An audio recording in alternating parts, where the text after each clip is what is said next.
हरा गुंबद जो देखोगे जमाना भूल जाओगे। अगर तिबा को जाओगे तो आना भूल जाओगे।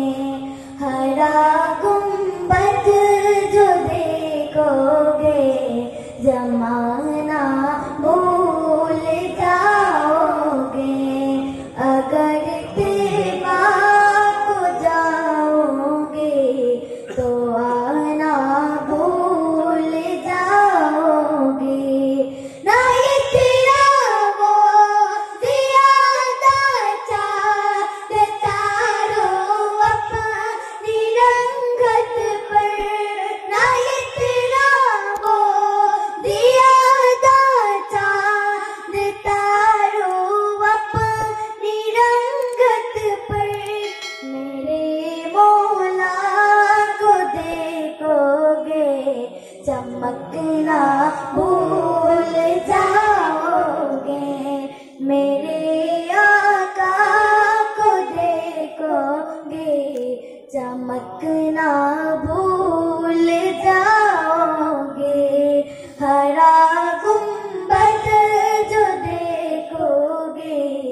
রহমতুল্লাহি ওয়া বারাকাতুহু।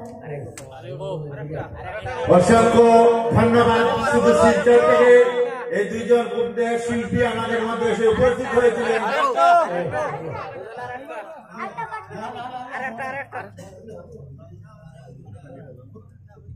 ওরা আমাদের আজকে সবার প্রধান আকর্ষকের সামনে তারা একটি নাচের রসুল পাঠ করার জন্য তারা শুধু শিলচর থেকে এসেছিল।